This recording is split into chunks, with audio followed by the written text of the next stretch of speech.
A man and a woman stand at the archway of the castle. The man asks Mrs. Wu Yue if she has made her final decision. The woman replies that yes, if the child remains with her, he will die. She holds a blue-eyed newborn baby in her arms. She gently strokes his face with her hand and asks for forgiveness. The child is the only remaining heir to the divine power. A bright flash illuminates the space. The mother hugs her child to protect him. She hands the baby to the man and asks him to quickly leave here. The enemies are already close. The child must be sent to a place where no one will find him. The man promises her to do so. The child was separated from his mother, and his abilities were sealed. The man handed the baby to a nanny and returned to protect his mother. To survive, the child must now rely on his own strength. He was abandoned in a slum full of sin. Wu Yue stands in the middle of the hall, and people in black crowd around her. They invite her to go with them on good terms. There was only one reason for the fact that mother and son were in such a difficult situation: the envy of the gods. Wu Yue tells the people who wish her harm that in the future they will regret what they did today. God fell like a star from the sky. The boy was beaten on the street by other children when he begged for alms. They laughed at him and humiliated him for his weakness, and took away his food. The boy, who had lost his memory, fought for survival, until he turned 18. Shan Yue is standing in front of a poster near the penal colony. This is a poster for the Living Dead Club. Death is our hope. The competition system is 7-on-1. Only one will survive. The prize fund is 3 million. The life and death struggle among bearers of the Black Ring will be broadcast live within the territorial jurisdiction. Shan Yue thinks that if he wins the competition, then 3 million will be enough for him to buy what he needs. A friend comes up to him and asks what he is staring at. Shan Yue opens his blue eyes wide and answers no matter what. His friend reads the poster and is perplexed. Is death hope? What hope can there be after death? Those silver guys must have put together this propaganda. For them, people's lives are just tools in the game. People should kill each other and they will watch and have fun. Did Shan Yue have crazy thoughts in his head? The guy shakes his head negatively. His comrade is happy about this. This guy is not so easy to raise. Shan Yue wonders if his comrade received supplies. And Chong happily shows that he got everything. He throws away his cloak, and now you can see that he is missing one arm. Instead, there is a prosthesis with an awl instead of a brush. Shan Yue frowns and rejoices at the same time. They will be able to eat well, but An Chong's hand is bothering him. You can't turn a blind eye to her anymore. An Chong pulls his cloak. If outsiders see the supplies, they may take them away. He grabs Shan Yue with his good hand and drags him home. Two people are fighting on a deserted street, an old man and a young guy. The old man does not give the guy the supplies. They are his. The guy hits the old man and takes the bundle from his hands. The guy assures the old man that he doesn't need to eat. He doesn't even have teeth. You shouldn't hold on to food like that. The guy jumps into the truck and drives off. If the old man wants his supplies back, let him buy them back. He throws the package to the others. The truck is full of these food boxes. Shan Yue suggests An Chong to take a different route. It looks like they won't be able to walk here in the future. An Chong silently looks at the crying old man. And from the gateway, she throws him a package of food. He advises the old man to go home quickly and not stay outside for long. It is a place for outcasts, where people fight for food, and those who cannot fend for themselves simply wait to die. The old man does not have time to run home. He is met on the stairs by two strong guys. Let the grandfather give the food if he doesn't want to die. Humanity, kindness, trust, these things are useless in this sinful kingdom of exile. And the people living here, like Shan Yue and An Chong, are children abandoned by God. When they arrived home, Shan Yue told An Chong that as soon as his prosthesis was fixed, he could go to the jurisdiction and file a claim. He will be able to go there and work part-time. Of course, then they won't be able to see each other so often. An Chong did not answer. He fell fast asleep. Shan Yue covered him with a cloak. The room the boys lived in was very shabby. Shan Yue's gaze fell on his comrade's prosthesis. He took it in his hands and read the illuminated inscription. Error. The prosthesis didn't work. Memories came flooding back to him. He and the healthy An Chong went out for supplies a few years ago. Shan Yue left his comrade as guard and left. He shouted to An Chong to wait for him, and he rushed into the fighting crowd of people. An Chong stood and waited for his comrade. He trusted him very much and knew that he would definitely return. Someone's hands grabbed his head and dragged him somewhere. Shan Yue returned with his hands full of food and began calling for his comrade. But he was neither in the alley nor nearby. Strange sounds were heard from the dark opening of the destroyed building, and the boy went there. He saw An Chong lying down, with the monster bending over him. It handed the boy the severed hand of his comrade and asked if the guy would join him for dinner. Shan Yue screamed loudly in horror. If he had not left An Chong alone back then, things would have been different. He looked at the broken prosthesis and felt guilty. For some time he sat silently on the bed opposite his sleeping friend. Then he stood up, took the prosthesis and asked Chong to wait for him. He owes his friend this hand. Shan Yue went outside. He had to be back before dawn. The scoreboard began counting down the last 10 seconds. Shan Yue stood in the ring and was attacked by an opponent who was holding a knife in his hand. The guy's whole appearance expressed firm determination. He will definitely receive these 3 million. The supernatural world, ruled by rings, is divided into 3 parts. The celestial city. The second part is called jurisdiction, and the third exile zone. Every child must take an aptitude test at the age of 8. Based on its results, they receive rings that record their personal information and abilities. These rings are worn around the neck. These rings divide people into 5 categories based on color, special gold. The highest is silver. Regular and low are copper and gray respectively. And the lowest, the scum, black. Shan Yue belonged to this category. The guard selected people to participate in the battles. There was a small queue for them. Shan Yue's turn came, and the guard prepared to scan his personal data. The display showed an error. The guards were puzzled, and Shan Yue explained that this happens whenever he picks up supplies. This has been happening for many years and is not a problem. The guard had never heard of such a thing. In a correctional colony, this does not matter, but if a guy wants to get into the jurisdiction, he needs to be more careful with this. His partner suggested that he scan the guy again. The guard brought the scanner to the ring on Shan Yue's neck. A loud voice came from behind and said that if the guy couldn't register, then he should get out. There are still people here waiting to register. Immediately after this, Shan Yue received a strong blow to his head. He quickly stood up and turned around to see who was so impudent there. The big guy grinned and felt his complete impunity. Shan Yue ignored the impudent man and asked the guards to continue scanning. He really needs to be a part of this. The guy standing behind him kicked him in the back. The alley was filled with a cry of pain. The attacker sat in the splits, and his leg was held by Shan Yue, who did not even stop talking to the guards. He didn't seem to notice that he had pinned the insolent man to the ground. The guards saw that the guy was very good. Shan Yue let go of the bully's leg and then sat up with difficulty, barely uttering curses and holding on to the damaged area. He clearly underestimated the little shit and now pulled out a knife to repay him for his humiliation. The guards finished scanning Shan Yue. His information was fine and he was invited to board the bus. The guard told the bandit with the knife that if he wanted to kill the guy, he could meet him in the arena. Was he surprised that the security guard would care so much about an ordinary guy? It's not even silver. They really have no taste that they chose this small and skinny monkey. One of the spectators replied that competitions become interesting when there are weak and strong participants. This sweet boy will die so tragically in the arena. Shan Yue heard people around him saying that the ratings would skyrocket, and many couldn't wait to beat him. One of the guys who was sitting in the audience said that just because there are so many idiots getting into fights, those who don't have superpowers and are labeled as trash are paired up with those who have abilities. Everyone listened to him attentively. He extinguished his shigatera, stood up and told everyone who remained that they should be glad they weren't chosen. They will survive. The audience was loudly indignant that an outcast like them was telling them this. The guy replied that he just sat down here to smoke, and now it's time for him to go. One of the spectators thought he looked familiar. He turned around and replied that it seemed like he hadn't won enough competitions if he wasn't immediately recognized on the street. He brushed his hair out of his face and asked, "Is this how you can recognize him?" It was Qin Tian, who held the record of 8 winning streaks in the Living Dead Club. The guard shouted at Qin Tan not to be a fool and to quickly get on the bus. He walked down the aisle and took his seat. It was a bus that never comes back. It is impossible to escape from the death destined by fate. Jurisdiction. System warehouse. There is a person behind the control panel. He looks at Shan Yue's data card. Is this really God's child? His eyes are so similar to his mother's eyes. The man breaks into a satisfied grin. At this time, Shan Yue is on the bus. If he returns before dawn, Chun will not know anything. Otherwise, he will be punished.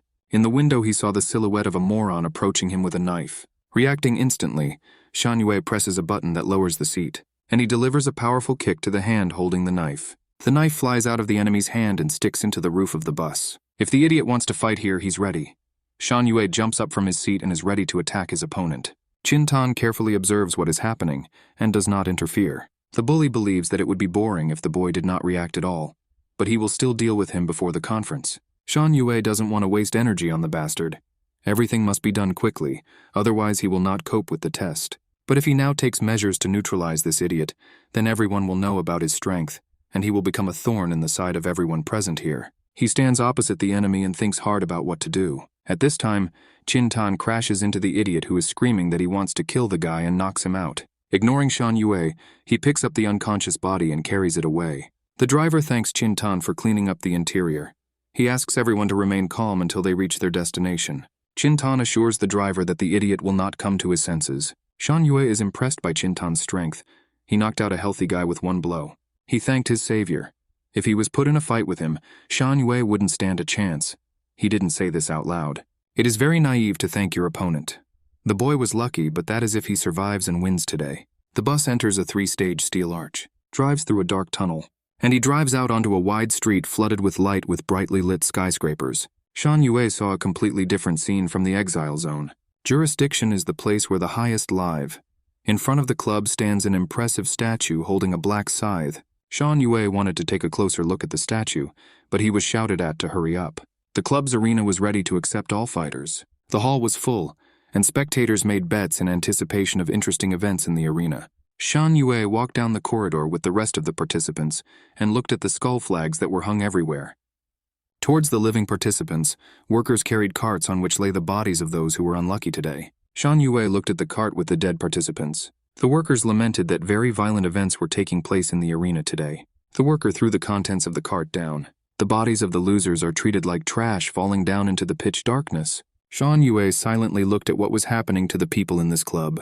A girl approached the huge door, behind which one could feel the strength and energy, and bowed. The day of the fulfillment of the prophecy has arrived. It's time for the master to set out on his journey. The door opened and the man left the room. The competition participants gathered in the preparation room. The idiot who attacked Shan Yue chose a knife as his weapon. The other guy was using brass knuckles. Another, with 2 daggers. 2 more chose a club studded with nails and a stick. Everyone except Shan Yue had weapons, and his number was unlucky. 4 in Eastern numerology means death. The rules of the competition were simple. There are 7 participants and 6 types of weapons. The order in which weapons are selected is determined by the rating awarded by the audience. Those with higher ratings are given priority. Shan Yue had the lowest rating. The participant with the minimum rating must enter the arena unarmed. But this only benefited Shan Yue. No one will defend against an opponent with a rating slightly higher than 1 and without a weapon. Most will simply focus on the strongest player with the highest win rating. In the doorway, Shan Yue saw Chin-tan, who was assessing the new fighters. The guy was worried about this opponent. Chin-tan was very strong. With such strength, it was probably easy for him to survive in exile. One of the opponents asked Shan Yue if he knew Chin-tan. This was the guy with the highest rating, 30.5%. He repeated the question. Does number 4 know the winner of 8 competitions? He wondered if Chin-tan would help out the loser again. Shan Yue replied that he did not know this champion. The guy believed that Shan Yue was hiding something. Chin-tan was only interested in strong fighters, and Shan Yue didn't even have a weapon. He pointed a gun at Shan Yue's stomach and demanded that he tell him everything, or he would not enter the arena. At this time, they announced that the competition had begun, and the guy walked away from Shan Yue and mockingly wished him good luck. To ensure the proper conduct of the competition, the hall staff ordered the participants to put on the prepared equipment before entering the arena. They turned out to be mini-bombs. The fighters did not expect such a trick from the competition organizers. No one was in a hurry to put the bomb on themselves. Shan Yue did not slow down. He was the first to take the bomb and asked if he could now enter the arena. He entered the illuminated arena. Amid thunderous applause, the fight was about to begin. Commentators reported from drones. There will be only one survivor in this competition. Before the timer runs out, you need to try your best to destroy all your opponents. If you show mercy, you will be torn to pieces at that very second. All participants were already standing in the ring. In the royal preparation room, spectators debated who would die first. Many believed that number 4, especially because number 5 was looking at him very bloodthirsty, and number 4 didn't even have anything to defend themselves with. Although some bet small amounts on the 4, the match began, and the audience almost immediately saw that something had gone wrong. A club studded with nails ripped open the air. The fighter was at a loss. This is impossible. He wanted to finish off the 4 with one blow. How did it happen that he easily dodged all his attacks? It's not funny anymore. The fighter swung his deadly weapon. Gan Yue watched him carefully. Again and again the club missed the quick boy. And Shan Yue still managed to call his opponent too slow. He dodged another blow and ducked under his opponent's arm. At that same moment, his fist crashed into the fighter's cheekbone. The blow was very strong. His opponent staggered and began to fall. They noted that the guy has impossible reflexes. They were intrigued by the personality of the new fighter. Shan Yue couldn't use his true power yet. It was too early. He winced and showed that he had injured his hand. His opponent stayed on his feet and laughed cheerfully at the idiot's injury. Shan Yue replied that his opponent had thick skin, so he got hurt. He roared that he would kill the boy. The idiot from the bus put knives to his throat and demanded that the fighter step aside. Because number 4 was his, he himself was going to kill him. He finished off his opponent with one blow of a knife and threw his body into the arena. Shan Yue made him look like an idiot on the bus. Now it's time for him to pay. The fighter was advancing on the guy, waving a bloody knife. The scoreboard showed 10 minutes before the end of the battle. One of the participants shouted that he was giving up the competition and asked to be released. He no longer needed money and fame. He wanted to leave.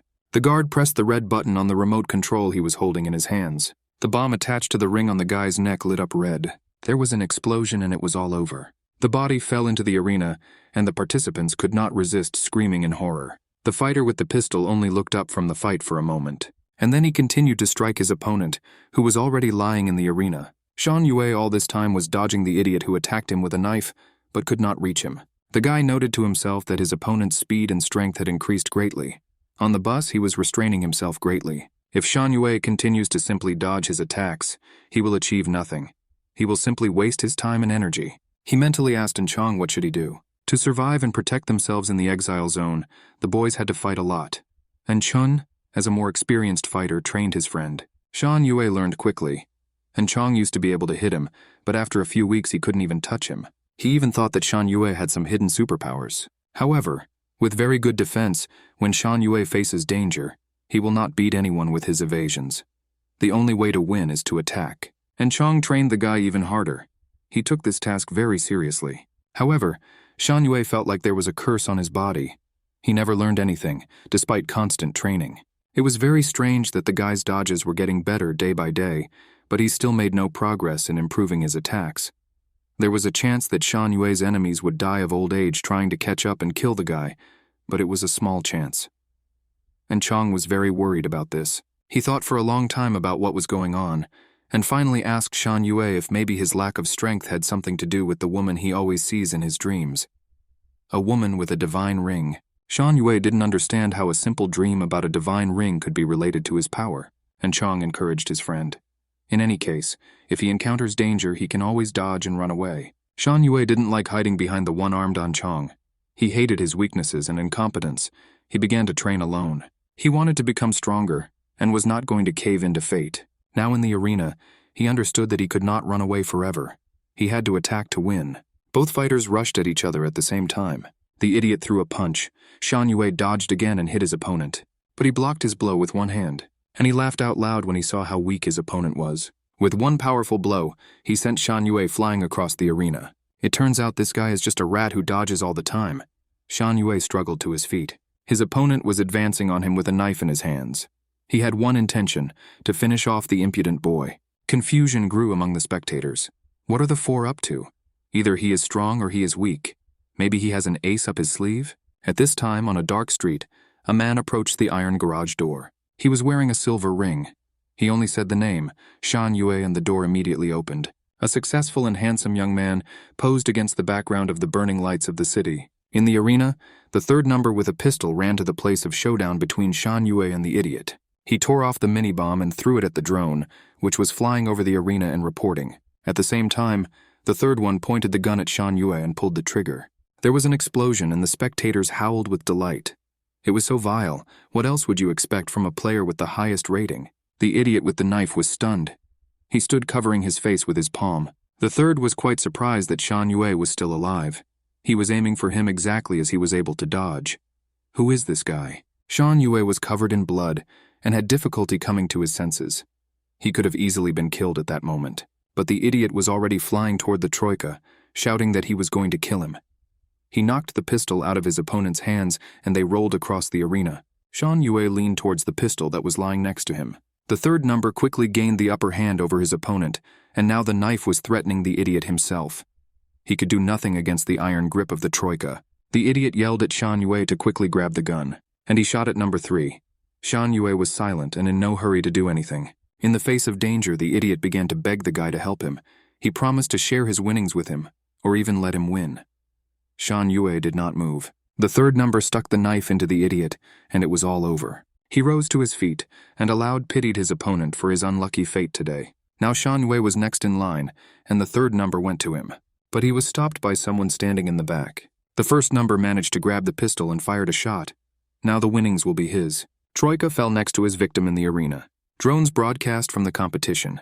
There are 2 fighters left, number 1 and number 4. All over the city, competitions in the Living Dead Club were shown on screens. The first number was shown in close-up with a pistol in his hands, followed by Shan Yue. The young man saw what was happening on the screen, and a burst of energy surrounded him. This garbage must not die. The flash of energy from the guy was so strong that the streetlights exploded. The traffic lights went out. People covered their eyes with their hands and tried to hide from the glass shards falling on them. The culprit of all this continued to smile joyfully. In the arena, Shan Yue replied to his defeated opponent that he would not receive the winnings. He was very surprised. They were the only 2 left. He had the gun. The enemy is unarmed. How is he going to fight? He pointed the gun at the guy. It was true. In such a situation, Shan Yue would not be able to win. But it's not time to give up yet. He began to rise to his feet. The reporters announced that number 4 would fight to the end. It was not so easy to reach this stage of the battle. The spectators shouted to the first one to quickly pull the trigger and finish off the 4. A shot rang out. Shan Yue closed his eyes. He felt the bullet flying in his direction. He could smell the faint smell of rust in the air. The bullet flew too slow for Shan Yue, and he dodged. The bullet flew past. The audience screamed that the first number sucked. I shot from such a close distance and missed. The first one's jaw dropped. How could this bastard dodge a bullet? Is he really trash with no abilities? They are all at the lowest rank here. Shan Yue was dizzy from tension, but he couldn't pass out now. His opponent pulled out a knife and rushed to attack. He had to kill his opponent before the end of the match. The smell of rust still lingers in the air. The first number weakened quite a bit during the match. Dodging the knife, Shan Yue ducks under his opponent's arm and stabs him in the chin. If Shan Yue is fast enough, he will be able to figure out the moment and win. Simultaneously with the blow, he squeezes the opponent's hand and snatches the knife from it. The guy has little time. He needs to finish off the enemy. He put a knife to the number 1's neck, but something made him stop. Shan Yue felt that someone with incredible power was heading here. The time on the scoreboard showed that there were 4 seconds left before the end of the match. The spectators were indignant that so little time was sucked, and the 4 stood like an idol. Chin-tan thought at this time that he saw a pink-haired child. At this time, the screen in the royal preparation room went dark. Chin-tan immediately realized that this was not just a power outage. The owner of incredible abilities walked along the corridor of the club. The scoreboard showed 1 second before the end of the match. The bomb fell from the ring into Shan Yue's hand. His opponent was happy that he was saved, but Shan Yue didn't think so. It's not time to let your guard down yet. Someone is coming here. An employee came into the arena and said that due to problems with electricity, the end of the competition was postponed. The fighters need to go to the rooms and wait for the announcement. They walked down the corridor. Number 1 was worried about who would win. They almost died. Maybe the winnings will be divided between 2. The employee replied that management would decide about the reward, and the final decision would be given to the fighters after the discussion was completed. Shan Yue encountered a strange young man who told him that he fought well. The guy laughed and said that Shan Yue should thank his savior. Shan Yue did not understand who the savior was here, but he suddenly fell to the floor and did not move. The young man tutted contemptuously and called Shan Yue a weakling. Then he lifted the motionless body onto his shoulder and carried it along the corridor to the exit. The worker followed them and demanded that the guy let Shan Yue go. Members may not leave the club. When the guy didn't answer, the employee grabbed him by the shoulder and reminded him that the fighters were the property of the club. The young man waved his hand and with a powerful blow slammed the worker into the wall. This fighter is no longer the property of the club. Chin-tan was asked what he thought about all this. He replied that the wind had changed and thought that perhaps that child with the black ring was the key to changing this world. He really hoped to capture this child again, who was hanging unconscious on the kidnapper's shoulder. A car was parked not far from the arch that was the entrance to the jurisdiction. 2 bandits in the alley told their boss that they could rob her. Maybe this is the same car from the legends. Sitting in the car was the same young man who was waiting for Shan Yue to wake up. Dark personalities approached the car, and at that moment it was enveloped in a cloud of energy. Shan Yue came to his senses and did not understand where he was or what was wrong with him. He saw who was sitting next to him and immediately recognized the one who had caused trouble in the club. Why did he bring him here? Who is he? Shan Yue understood that this was a person with abilities. From the pressure that the guy felt being next to him, he could not move. He is definitely of the highest level. if not special. But why would he save Shan Yue? Shan Yue saw with his own eyes people who amuse themselves with the life of scum as they want, and do not consider them to be people. Of course, Shan Yue wanted to ask the guy a lot, but his instinct told him that it was better not to get involved. He opened the car door to run out. Meanwhile, the guy introduced himself. His name is Liu Jichuan. Shan Yue changed his mind about running away. He was amazed by what he heard. The Liu family is the third among the 8 great families. The ring on his neck is gold. Liu Jichuan immediately stopped Shan Yue's thoughts of escaping. Now his life is in the hands of Jichuan. Shan Yue silently looked at the guy who suddenly called him a divine child. At this point, the guy was completely taken aback. If you believe the legends, above the special class there is another more impressive divine class. One person with a divine class is superior to 100 with a special one. His existence in itself is like a real god. Shan Yue had heard about this legend, about the divine class person, Liu Song. Jichuan replied that Liu Song was his great-great-grandfather. Shan Yue froze. He couldn't calculate all the generations, and if he is a divine child, then he is Jichuan's grandfather. He advised the guy not to talk nonsense. The legends that Shan Yue had heard about the divine class were not entirely true. Since the appearance of the first ability holder, there have been 3 known people with the divine class. Jichuan's great-grandfather is Liu Songting, Wu Yue who has the gift of foresight and immortality, and another person who disappeared shortly after being recognized by the divine class. And Shen Yue is the child of the owner of immortality, Wu Yue. Shan Yue thought it was a stupid joke. Doesn't he belong to the scum? What kind of child of God is he? It even sounds funny. Then he remembered a dream that he often had. Maybe that woman from the dream is his mother. Jichuan said that Shan Yue of course has many questions. He will answer everything gradually. But first we need to ensure his safety. His face was broadcast throughout the jurisdiction, and soon people in the heavenly city would know about him. There is very little time left before those who want the guy to die begin to appear. Jichuan knew that a new war would soon begin. Shan Yue sat with a detached look and could not comprehend what had happened to him. Jichuan asked why the hell Shan Yue came to the competition. He had to be aware of the limits of his strength. He replied that he just needed money. He asked Jichuan to stop for a second. They went out and approached the open garage. The man in the garage recognized Shan Yue and asked if he had finally brought the money. He nodded affirmatively. Jichuan sensed something was wrong and asked why the guy was staring at him. Does he look like money? Shan Yue used moral blackmail and reminded that Jichuan said that he took responsibility for him. Jichuan sighed heavily and asked the seller to give this guy the best he asked for. While the seller was getting a new prosthesis, Shan Yue told Jichuan that in the exile zone where he grew up, he had a friend Anchong. His class is a little below standard, and he didn't need to stay in the zone. But because of Shan Yue, Anchong used his disability as an excuse not to leave the area. It was in order to buy him a good prosthesis that Shan Yue took part in the battles. With this prosthesis, Anchong will be able to move normally and get a job in the jurisdiction. Jichuan thought that the tournament this guy took part in had changed so many people's lives. They left the store, and Jichuan reminded the guy that now anyone he came into contact with could become a target. If he cares about his friend, then he will need to be left behind. Shan Yue decided to return to Anchong and explain the situation to him before they planned further actions. Besides, he had many more questions. They stopped near Shan Yue's house, and Jichuan decided to wait for the guy in the car. A bird was watching them from above. Shan Yue walked towards the door. He wanted to tell his friend about this guy with a special class and all the bullshit with his personality. He wondered what expression Anchong would have on his face while listening to him. Moreover, Shan Yue couldn't wait to see how Anchong would react to the new prosthesis. He opened the door and shouted to his friend to wake up and look at what they had brought him. At the entrance, the guy tripped over something. He lowered his eyes and saw that a bloody old prosthesis was lying under his feet. A voice came from the room, saying that Shan Yue had already waited a long time. The voice continued that if he had not seen it with his own eyes, he would not have believed that the guy would hide in such a dirty place where those with abilities would not set foot. This is very smart. A man with a silver ring around his neck was sitting on a dirty sofa, and Anchong was lying lifeless on the floor. The man said that he was honored to meet the divine child, and Chun Yang showed signs of life. Blood was flowing from his mouth. Shan Yue could not bear this sight and screamed loudly in pain. The man did not pay attention to his screams. He was delighted that he had found Shan Yue first, and was now the closest to the deity. Shan Yue rushed towards Anchong's body. The man was surprised that this was a guy he knew. Shan Yue did not listen to him. He asked Anchong to wake up and look at him. The owner of the silver ring didn't understand.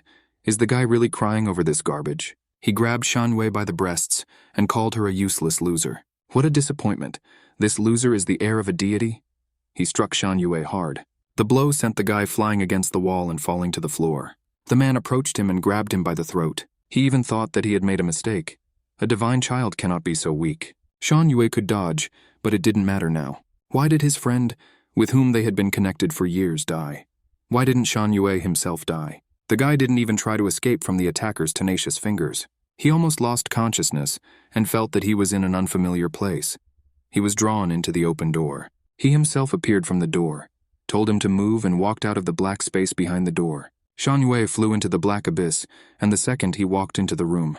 The double threw a merciless, cowardly attack at the closing door, and did not react to Shan Yue's cry to wait. The door closed tightly. At the same moment, Shan Yue came to his senses and grabbed the man's hand. With a sharp jerk, he tore his hand away from his throat and threw his opponent far forward. He fell down against the wall and Shan Yue went towards him.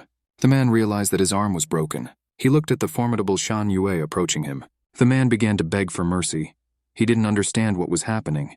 Even the guy's aura was completely different from what it was before. He sat on the floor and couldn't ask himself that he had screwed up like that. He decided that he needed to quickly end this, gathered all the energy in his hand, and threw it at Shan Yue, shouting that it was time for him to go to hell. But his hand could not touch the guy. She came across a solid barrier, and she stopped obeying her master. Shan Yue lifted all the furniture in the room into the air. Beds and wardrobes were flying around him. He used telekinesis. He grabbed his opponent by the neck and threw him to the floor. He flew back against the wall and felt completely helpless. The new Shan Yue has turned into a ruthless killing machine. He waved his hand, a dense cloud of power enveloped him, and a cabinet flew at his opponent, which he barely dodged. The man bitterly regretted that he had underestimated his enemy because he was wearing a black ring. Otherwise, he would not have talked to him, but would have finished him off immediately. The telekinesis that Shan Yue used had a range. The man ran towards the exit. He hoped to increase the distance between himself and Shan Yue, and once he gets out, the bastard won't be able to do anything to him. But on his way out, Ji Chuan blocked his way. He calmly asked if the guy thought that he had made a mess here, and now he could leave without any hindrance. A gold ring shone on his neck. The man immediately understood who was in front of him, the attribute of lightning, a scar on his face, a gold ring. This is Liu Ji Chuan. Shan Yue approached him from behind. The man's situation could not have been worse. Shan Yue waved his hand, and the man grabbed his throat with his hand. He began to strangle himself. He was choking and could not utter a word. Finally his spine broke and it was his end. New Shan Yue stared blankly at his enemy's body. Ji Chuan calmly asked if the guy would attack him too. Without saying a word, Shan Yue staggered and fell unconscious on the floor. Ji Chuan looked at the guy prostrate in front of him and thought skeptically that he did not at all look like the savior whom they had been prophesied. Shan Yue woke up screaming. He called his friend. Unfortunately, his friend Chun was lying on the bed covered with a sheet. Nothing could be done. Ji Chuan was smoking on the side. He finally waited for Shan Yue to wake up. Shan Yue walked towards Chung's body. He burst into tears and picked him up. He carried it from the house to the street.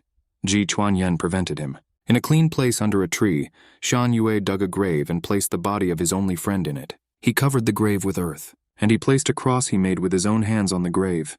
He mourned his friend until he heard his voice. How long was Shan Yue going to sit there looking mournful? He saw the ghost of Chong laughing and saying that Shan Yue should cheer up. Then the ghost sat down next to the guy and stroked his head. No one else saw Chong, only Shan Yue. After a while, the guy walked up to the car where Ji Chuan was waiting for him. Traces of tears were still visible on his face. He knew that Chong died due to Shan Yue's identity being revealed. Ji Chuan did not console him, and Chong's death was on Shan Yue's conscience. But the guy is not allowed to choose his fate. Moreover, now is not the time to feel sorry for themselves. They need to move on. This could happen again, and if Shan Yue doesn't want this, he has one way out, to become stronger, and then change your destiny and the destiny of all people in this world. Before getting into the car, Shan Yue looked at his house one last time. This is where he and Chong played as children. Two boys appeared in his mind's eye, looked at him, and they waved goodbye. Shan Yue said goodbye to Chong. He really hoped that someday they would see each other. Shan Yue recalled the events of the past day. He clearly felt that his body was occupied by someone else, and he could only helplessly watch what he was doing. The double was very similar to him, but had terrifying power that would frighten even the gifted. If the double had been in his place from the beginning, and Chong would still be alive. Shan Yue overcome these stupid thoughts of what can no longer be. His fists clenched tightly. He asked Ji Chuan where they were going, and he replied that he was going to a better place, to a building with a better view, which they will use as a base. In addition, Shan Yue needs to change his dirty rags, which he mistakenly calls clothes. They stopped near a building. Their way was blocked by armed people who demanded that they identify themselves and say which gang they were from. Shan Yue recognized the members of the Black Bear gang and suggested that Ji Chuan go to another place. This gang was engaged in the resale of goods and management of the illegal production of prosthetics. Ji Chuan didn't understand. What should they be afraid of? He told Shan Yue to stay put. His main task now is to protect himself. Shan Yue watched as the bandits scattered under the influence of his comrade's strength, after which Ji Chuan entered the building and was enveloped by the guy's inherent strength. A minute later, there was an explosion. Shan Yue covered his head with his hands to protect himself from fragments and small stones. Dirty people ran out of the building, shouting that a gifted person had come to them, and they needed to quickly run away. Ji Chuan appeared at the window and invited Shan Yue to come inside. The bandits in the alley were discussing today's events. When dudes like this with abilities appear in the exiled zone, something important is about to happen. This one attacked with electricity. They probably talked about him in the jurisdiction news, and behind him was the guy with the black ring. No one has seen a person with a black ring who has powers. They decided to first go to the boss and figure out what to do. In jurisdiction, a car pulled up to the Living Dead Club. The girl was taken out of it in handcuffs and shackles. She was led to a motionless worker who was slammed against the wall by Ji Chuan. The girl touched the man's head, and her hands lit up with a warm fire of energy. She finished the session and was asked if she had seen her attacker. The girl replied that she saw it. He has a golden ring, purple hair, and a rare electrical ability. And then he left with the boy with the black ring. The girl seemed completely exhausted, after which the girl was taken back to the laboratory. The woman who accompanied the girl said that young Master Liu openly opposed the 8 main houses. There are no leads yet about the guy with the black ring. But first I need to report to my superiors. She worries that Yue's people are waiting in the wings to attack them again. Shan Yue had a nightmare. He ran to help An Chong, who was desperately calling him. Terrible demons shouted after him that he was trash, and the death of his friend was on his conscience. He woke up screaming and then realized that it was just a dream. Ji Chuan watched TV without sound. A news broadcast was broadcast. Ji Chuan added sound. The announcer said that the investigation into the attack by the holder of abilities in the arena is ongoing. Let's look at the scene of the incident. It was already dark outside, and Shan Yue didn't even know how long he had been sleeping. Ji Chuan replied that the guy could sleep some more. Then he would have little time to sleep. Shan Yue realized that those people might come for him again. Just when will this be? Ji Chuan believed that the fastest time was in a second, the slowest was a day or two. Is the guy afraid? Shan Yue was afraid. He never thought that he would live in the exile zone for so long. His task was always to live until tomorrow, and he was glad that it came. His desire to live was both frightening and greedy, but there was always something good that made him want to live. He knew that Liu Ji Chuan was strong, but what would they do if the enemies attacked all together? He didn't want his new comrade to get hurt. Ji Chuan replied that he did not tell Shan Yue that he was only on his side. On his phone in a group chat, the coordinates of their stay were given and 4 people saw it. Time for clarification. There are over 20 different gangs in the exile zone. To survive, people join gangs. 3 gangs are especially powerful. The Black Bear Gang, to which Chin Tan belongs, is engaged in the resale of goods and operates the illegal production of prosthetics. Silver Fox. This gang is engaged in business in the entertainment sector. Its trading scale has reached the limits of the jurisdiction. The Cannibal Gang, as the name suggests, loves to eat people. This is the most dangerous gang in the exile zone. Shan Yue and An Chong did not join any gang, but instead relied on each other to survive. Ji Chuan lay there and wondered out loud what the others would do. Will they come to protect Shan Yue as they promised 18 years ago? Or do they not care whether he is alive or dead? Or will they join the House of Lin? Shan Yue did not understand what choice Ji Chuan was talking about. Aren't these 4 allies? Ji Chuan told the guy that Her Excellency Wu Yue was surrounded by 6 proxies of the House of Representatives. Along with the House of Liu, in which he was born, there were the houses of Han, Zhou, Su, and Pai. This group believed that rings developed an evil personality. Wu Yue wanted to create a society where the untalented and gifted could exist in harmony. They wanted to tear down the wall separating people, and this caused a sharp protest from the others. They did not want to live with garbage and garbage. In the meeting hall, Wu Yue received a hostile reception. The head of the Lin family accused her of being irrational. Later, the House of Lin allied with other houses to start a war. Her Excellency Wu Yue foresaw the coming crisis. She called the heads of the houses loyal to her, and this was the first time they saw Shan Yue. He was lying in his mother's arms. She made a request to everyone, although she admitted that her request was selfish and dangerous, but she begged everyone not to forget about their great mission. Once their group compromises with the rest of the houses, they will destroy the entire world. Everything will become even tougher than it is now, and untalented people will be on the verge of destruction. 2 different worlds exist inside this wall and outside it. This allows the gifted to expand their boundaries. Today, Wu Yue left the choice to her comrades. She hopes that their descendants can save this child when war breaks out again in the future. She knows that now the child is powerless, but in the future he will be able to correct this society. This will happen when he awakens. She kissed her child and fell silent. After the defeat in the First Generation War, the influence of the rings was strengthened. The hunt was on for the untalented. Her Excellency Wu Yue was defeated by the House of Ling. All her portraits were destroyed. There have been changes in Heavenly City, and the rankings of the 8 main houses have changed. House of Ling separated all of Wu Yue's confidants from the rest, and he began to control their every move. Therefore, for the next 18 years, the descendants of Wu Yue's followers, who were entrusted with an important mission, pretended not to know each other even if they met in public. They could not contact each other at all, so as not to give the Lin house the opportunity to suspect them of something. 18 years later, Ji Chuang still remembered the people who guarded this plane.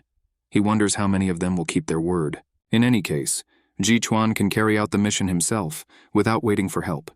Shan Yue was sure that his new comrade was disappointed in him. He did not deny that he wanted to see a child of God who could change the world.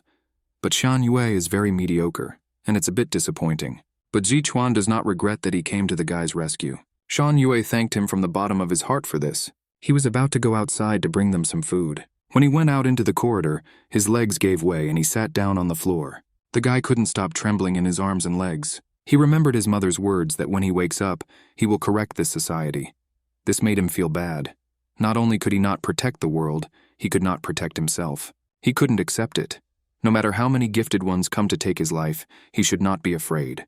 He must continue his mother's work. Suddenly he heard a strange sound, and at that same second, he quickly jumped away from the place where he was sitting exhausted. He saw a fire break out there and an explosion sound. Ji Chuan sat calmly in the room and noted that Pai Starfire was already here. Has she become their enemy? Shan Yue desperately dodged the deadly bursts of fire. The flames were clearly following him. How could this be possible? It quickly determines the guy's position and he doesn't even see who is attacking him. Does his place really give away even his breath? He tried to hide, but he didn't succeed. The flame followed him. He extended his hand, trying to stop the flow of fire. He needs to hold out until Liu Ji Chuan comes to the rescue. However, he could not rely solely on the help of others. He had to save himself. He must continue to work. Shan Yue rushed to run through the wall of flames, dodging the explosions. The flames drove him into a trap. He was surrounded and doomed. The flames followed his movements. He had to somehow make him stop watching himself. He needed to hold his breath, and in that short moment find the source of the fire. This way he can catch the one who controls it all. He cheered himself up and took action. Shan Yue remembered in Chang's words that you can only win when you attack. He must fight. Holding his breath, he rushed through the fire. The whole house was engulfed in flames. On the roof stood the woman who controlled them. She had just noticed that her victim had disappeared. Hearing a rustling behind her, she turned around. A very angry Shan Yue flew towards her, shouting that she had been caught. He stopped opposite the woman who had extinguished the flames, and had absolutely no idea what to do now. The woman walked towards him. She suddenly smiled and said that it was all over. She was giving up. Ji Chuan sat in the room and smiled happily. The 8 great houses are the highest organization of leaders in the ring world. They control social order. Wu Yue always kept order among the houses. Also in the Heavenly City, there are smaller houses but still prestigious. For example, He, Hai, Pai, who were good friends of Wu Yue. After the defeat in the war, the ranking of houses changed, and the Lin house was able to subjugate all the remaining houses, with the exception of the Liu house. The reason why the house of Liu was still ranked was because its founder, Ji Chuan's great-grandfather, was divine, just like Wu Yue. Liu Ji Chuan was considered a workaholic, and took care of the family's business. Shan Yue was stunned by the stranger's words. What do you mean it's over? He could hardly stand on his feet and could not catch his breath. He really wanted to fall, but he couldn't do it when this girl was looking at him. He was saved from a shameful fall by Ji Chuan, who inexplicably appeared next to him and grabbed the guy by the collar. He thanked the girl. Shan Yue didn't understand why. Ji Chuan continued to hold the guy and asked the girl to go talk. She immediately agreed. Shan Yue lay on the sofa, unable to get up and listen to the two discussing him. Superpowers? Slightly faster reflexes, that's all. The girl said that Wu Yue's child inherited so little. Now their future is full of very dubious hope. Maybe she should just go home and not interfere in this matter? Ji Chuan noted that she was sharp-tongued and retorted that considering how the guy handled her test, he was not hopeless. He managed to hide his presence at the moment when he was engulfed in flames, and then he determined the exact location of the attacker. Not everyone can make such a bold move. Pi Starfire replied that she was the one who took the newcomer too easily. And why does Ji Chuan rate him so highly? Did something happen before she arrived? Ji Chuan remembered well how Shan Yue changed dramatically and killed the guy with the silver ring. He did not tell Pi in detail about what happened. He got off with the phrase that he had observed an interesting development in Shan Yue's personality. He turned the topic to the girl. They last saw each other 16 years ago. She looks like she devoted all her time to training. Pi replied that Ji Chuan looked the same. And in general, someone with a scar on their face cannot discuss the appearance of others. Ji Chuan agreed to this. Pi Starfire noticed that dawn was approaching, and who would come to them tomorrow, friend or foe, was unknown. Ji Chuan hoped that this someone would not have such a sharp tongue. So they talked to each other. In the heavenly city, people were gathering in the 8 families' council hall. The 2 men looked at the cars approaching and said that it had been many years since anyone had entered the council chamber. Something great is about to happen today. One of the interlocutors admitted that he misses the time when Lady Wu Yue was in charge here. This hall shone with the presence of the strongest from each family. And now comes a bunch of useless freaks trying to prove that they are the best. The second man interrupted the speaker. The walls have ears and are surrounded by ghosts. Ghosts. They were tasked by the 8 families to track down the descendant of Wu Yue and resolve all incidents. The 2 ghosts listened attentively to the men's conversation. They were eager to punish them for such talk. They were given a mental order to stop eavesdropping under threat of death. The meeting began in the council chamber. 7 ghosts gathered around the table. Portraits of Shan Yue and Ji Chuan appeared on the screens. Liu Ji Chuan. As everyone here knows, his antics at the Living Dead Club caused a stir. In terms of pure power, he is an almost god-level esper. The speaker really didn't want to meet with him. One of the ghosts suggested sending hybrids to the task. After all, they have these crossbreeds. One ghost was upset. He would really like to taste the divine child. A photo of Pi Starfire was displayed on the screen. Liu Ji Chuan has more than one problem. There is also a girl ready to help these 2. The main bandaged freak, who had the inscription Ling on his clothes, ordered Shan Yue to be brought to him alive. As for the rest, just kill them. He was asked what to do with the other 3 families who were loyal to Wu Yue. They are not involved in this yet and have no sympathy for Shan Yue. Master weaponsmith Su Ye disappeared 10 years ago and left no offspring. The Su family has nothing to worry about. One of the descendants of the Han family, Han Shu, has exceptional talent, but he has been bedridden for years and cannot fight. As for Zhou Shi, after the decisive battle, the Zhou family sent him to a monastery and abandoned him. But all families still need to be careful. The main ghost ordered to go to the families and tell them not to get involved in anything. Then they would save their lives. But if anyone tries to help Liu Ji Chuan, they will all be destroyed. During this speech, one of the ghosts was looking out the window. A lone bird was flying in the sky. She spread her wings and flew over the city. She flew out into the forest, where a man was sitting on a stone meditating under a waterfall. The bird landed on his shoulder. It was Zhou Shi, and she began to whisper something in his ear. The man listened carefully. He realized that a descendant of the Liu family had already joined forces with a descendant of another family. Zhou Shi rose from the stone on which he had been meditating and placed the bird on his hand. And he ran. He told the bird that he could handle it alone. The bird flew after him, to the Su family's house, which is located in a picturesque place, and was built and furnished with great taste. In a cloud of smoke that spread throughout the room, a ghost from the Chen family walked in uninvited. In a solitary ward, a man lay connected to several devices that supported his life. It was Han Shu. His condition was very serious. He was on a ventilator. The ominous branches of the tree that appeared in the chamber reached out to the guy. The ghost silently assessed his condition, and the branches were ready to deliver a fatal blow if the ghost did not like something. Shan Yue woke up from the conversation in the room. Pai saw someone outside, and Ji Chuan went to the window to look. The guy rushed to the window asking, had their enemies already arrived? Ji Chuan replied that idiots had come. He was unhappy. I wonder if all the people in the exile zone have such problems with self-esteem. Why did they come again to drive Ji Chuan out of the place he occupied? A group of guys with sticks in their hands gathered under the window.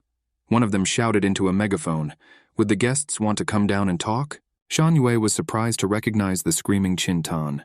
He was about to call out to him and remind him of their meeting at the club.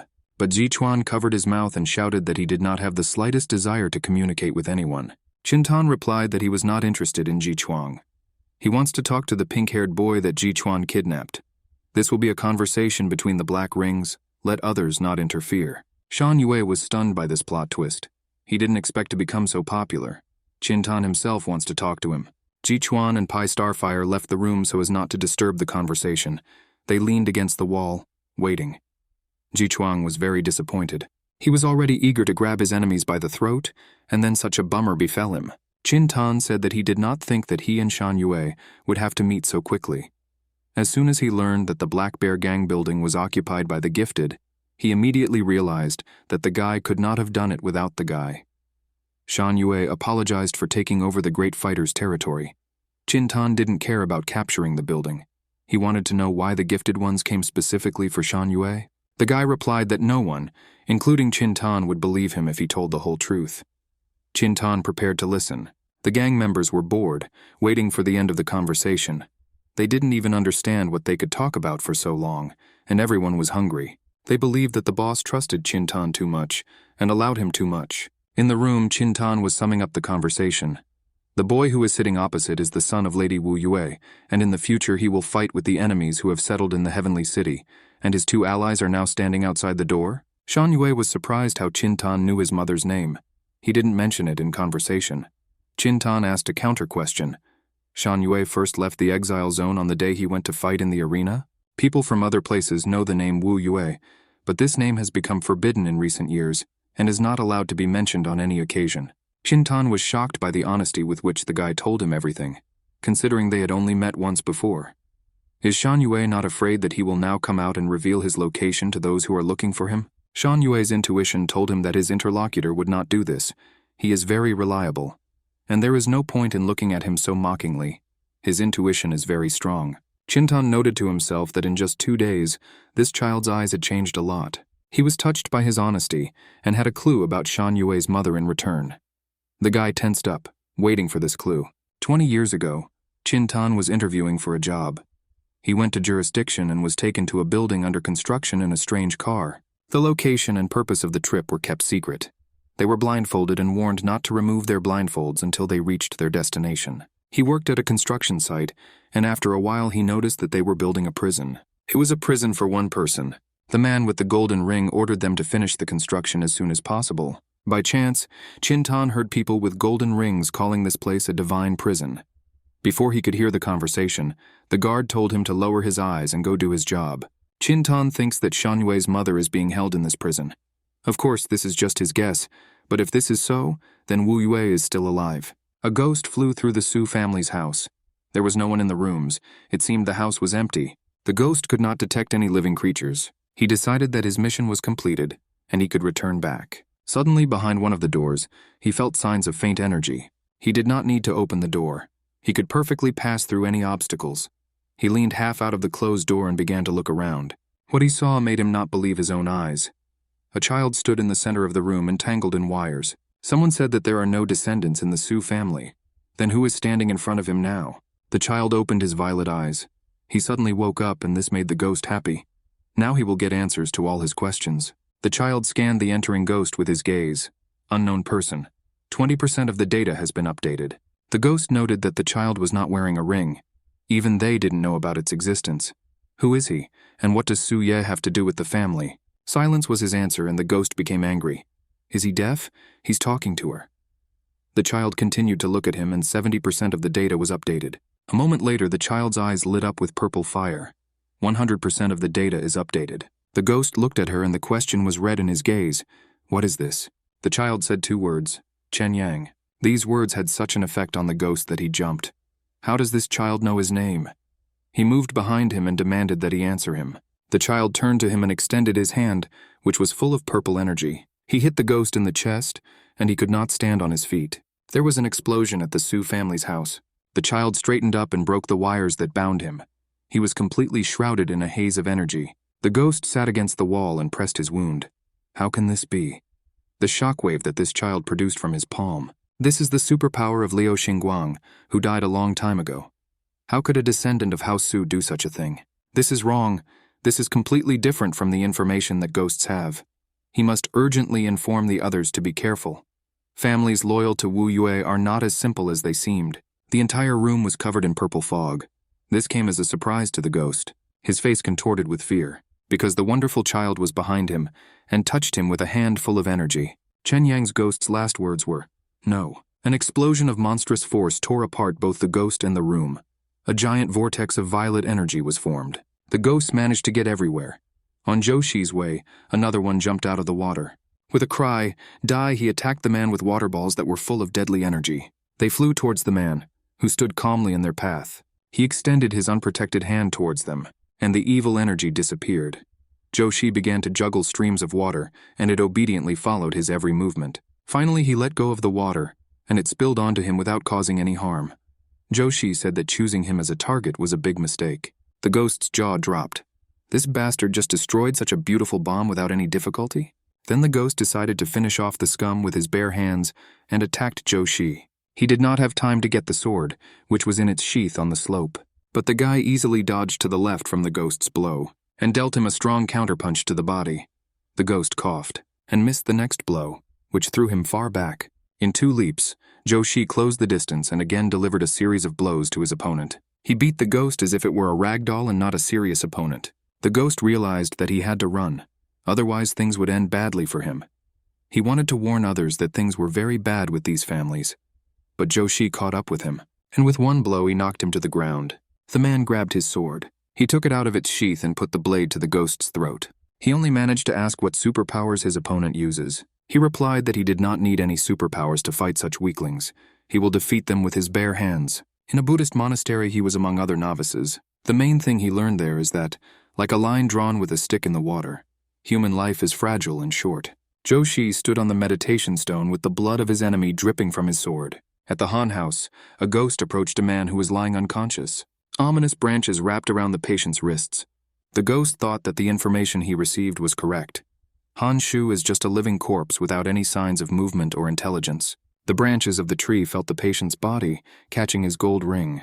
The ghost mockingly said that he felt sorry for Han Shu, who was lying here like an ignorant one. The branches left deep cuts on the hands of the motionless man. Blood flowed. The stalks were sucking Han Shu's blood, and in a few minutes it would all be over. Along with the blood, the person's superpower also left the body. Suddenly the ghost heard some movement behind him. He turned around to look. A girl ran into the room screaming for the ghost to get away from her brother. The ghost asked, "What will happen if he doesn't get out?" The girl did not waste any extra words. She ran in and grabbed the branches with her hands and pulled them out. Her power enveloped the chamber, displacing the evil energy of the ghost. Having freed her brother, she rushed to him and adjusted his pillow so that he could lie more comfortably. She was very worried about him. A large branch hit her in the shoulder, which was stained with blood, and threw the girl against the wall. She literally pinned her down and she couldn't free herself. She grabbed her injured shoulder. She was in great pain. The ghost said it was inevitable. The sister must suffer and not stop him from killing her brother. Under the loud, desperate cry of the girl, the branches grabbed the patient and lifted him above the bed. The ghost dragged her brother through the window into the street. Ignoring the wound, the girl jumped out after them and landed in the courtyard of the house. The ghost moved away with his brother, who was held by the branches. People were walking towards the ghost. The girl recognized her mother, who turned to the ghost with the words, "If the ghost came to visit them, then why didn't he warn about it? And why did their family become embroiled in an incomprehensible squabble? Is the situation so difficult?" The ghost responded angrily, so that the woman would not try to influence him. Their entire family served Wu Yue. They know very well what the representative of the Liu house is doing now. Let the Han family not meet him if they want to live. And let her remind everyone who wants to help Wu Yue's descendant that they will never win. With these words, the ghost prepared to carry Han Shu away. The woman looked at the ghost with a cold gaze, and her eyes lit up with green fire. She doesn't care about other people's offspring. Let the ghost give up her son. The ghost replied that in any case, her son was a living corpse. What difference does it make to her how he dies? But if she wants it, he will return it. And he threw the body high up, and he burst out laughing. The mother screamed at the girl to catch her brother. The girl flew into the air and extended her hands to her falling brother. The mother demanded that her son be taken back to the ward. The girl hugged her brother. She asked her mother if what she just said was true, that she is not interested in other people's descendants. Will their family just be bystanders and not get involved in anything? Her older brother always said that the emergence of gifted people should improve this world, and now the girl doesn't know where the real truth is. This terrible ghost almost killed her brother, and her mother was polite to him. The mother did not answer, but the maid told the young lady to quickly go to her room and hold her tongue. Now the walls have ears too. The girl thought that she would take revenge on everyone on behalf of her brother. When she was left alone with her mother, she said that her daughter had made 2 mistakes during the fight. The first one did not provide protection and gave the enemy the opportunity to harm it. Secondly, she did not call for help to help her save her brother. This was the answer the mother gave to all her daughter's questions. Shan Yue excitedly asked Qin to describe to him the premises of the divine prison that he saw. It was a cage-like place with several pillars surrounding the sleeping area, and underneath there was a swimming pool. The liquid in the pool looked like magma. Qin still remembers her disgusting smell. Shan Yue saw with his own eyes how hot magma appeared under his feet. Qin's words rang in his head. Qin saw that the guy had passed out. Shan Yue saw a woman appear in front of him with a question. What can he do? He recognized his mother, who told him to give her his body. Shan Yue guessed that this was not his mother. The woman said that he was right and extended her hand to him, smiling cruelly as she did so. She turned into his dark double, who pointed a gun at him and told him that he was Shan Yue, and shot the real Shan Yue in the head. He did not have time to dodge the bullet. The guy's head fell back to the horror of Qin, who was watching. Qin ran out of the room and shouted to Jichuan and Pai Starfire that something was wrong with the pink head. They rushed into the room and tried in vain to bring Shan Yue to her senses. Shan Yue in another world stood in front of his double, who demanded that he give him the guy's body. He felt incredible pressure from the force, and could not move or resist. The double asked not to resist. After all, Shan Yue himself called him when his friend died tragically, when the guy was powerless in front of his enemy. He replaced Shan Yue, who was so weak and cowardly. And only a double can win the coming war. Let Shan Yue give him his body, and he will definitely not disappoint the expectations of all people. Shan Yue was unable to say a word due to the opponent's strength, and he increased the pressure and demanded consent to transfer the body. The coward must go. Let him hurry. Screams came from behind the door where the 2 twins were fighting. The double tisked in annoyance. Too many people are trying to stop him. In the room, Shan Yue's friends were vying with each other to wake him up. Pai Starfire suggested that Jichuan gave the guy's brains with his lightning bolts, and he became completely stupid. Everyone screamed at the same time. The double suddenly disappeared, and Shen Yue heard his last words that they would meet again soon. The guy woke up and abruptly grabbed Jichuan's hand. He yelled to Liu Jichuang. He jumped from such an unexpected cry. Right off the bat, Shen Yue demanded that the guy fight him. Jichuan decided that he had really suffered a severe electric shock, and Pai began to feel his forehead. The temperature seems normal. Shen Yue shouted that he was completely normal. He needs strength, but it awakens only during battles. Fight him immediately. Pai and Zichuan could hardly contain their laughter. So overestimate your strength.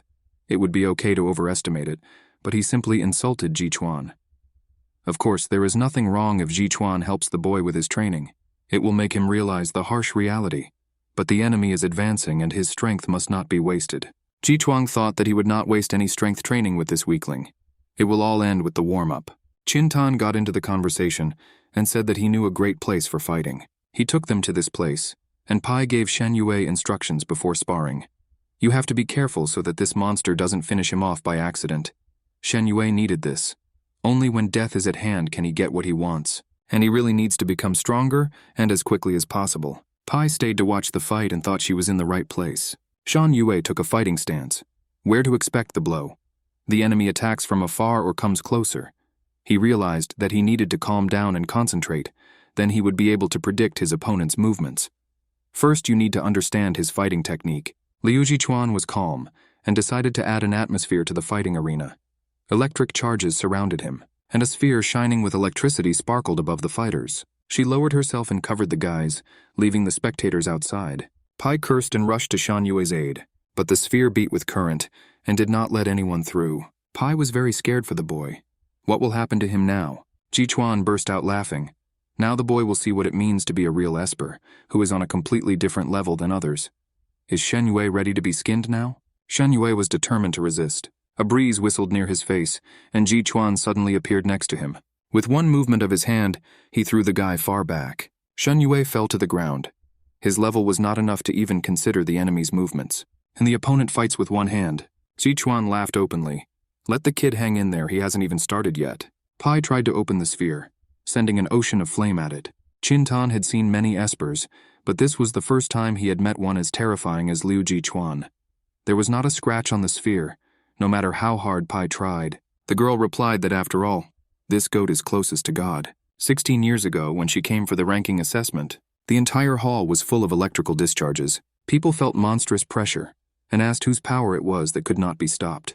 The name appeared on the board, Liu Jichuan. The rank has not yet been determined. The system could not evaluate his rank, which was close to divine. Everyone was waiting to see what verdict the system would give. Pai was waiting for this too. The system issued a gold rank. People breathed a sigh of relief. How would the Lin clan handle divine rank? Immediately everyone fell silent and stopped discussing. The doors of the room where the testing took place opened, and a boy came out, completely shrouded in electrical discharges. She and Pai made eye contact, and Pai admired the boy's strength. At this time it was the girl's turn to take the exam. When she entered the room, she thought that she could not give in to him in strength. Chintan became worried. If the girl says that Ji Chuan is so strong, then Shan Yue will not last more than a second. Pai was worried about something else. Enemies could appear at any moment. If they show up before the guys finish, the consequences could be unimaginable. Chintan replied that he would keep watch at the gate, and if espers appeared, he would report. Pai didn't understand why the man was helping them. The guy replied that so many espers arrived in the exiled lands for the sake of Shan Yue. Doesn't this mean that the boy will change the world order? The Black Rings also want to see this world differently. However, maybe you shouldn't pin your hopes on this guy. He went to the gate, promising to call if anyone appeared. Shan Yue lay on the ground and thought how good it was that Liu Jichuan was not an enemy. And then again a double appeared in front of him, who pressed him to the ground and said that if the guy did not give him the body, he could not do anything. Let him quickly agree to transfer the body, otherwise it will be too late. Shan Yue didn't expect to meet this bastard here. And the double continued that he knew what the guy was thinking about. He is tired of being an ant. He wants power, the same as Liu Jichuan has. He is a pathetic worm, faced with reality, who must beg his double to move into his body. What's the point of resisting for so long? When he falls into the clutches of the espers, what will they do with him? Shan Yue will wish for death, and they will treat him like his mother.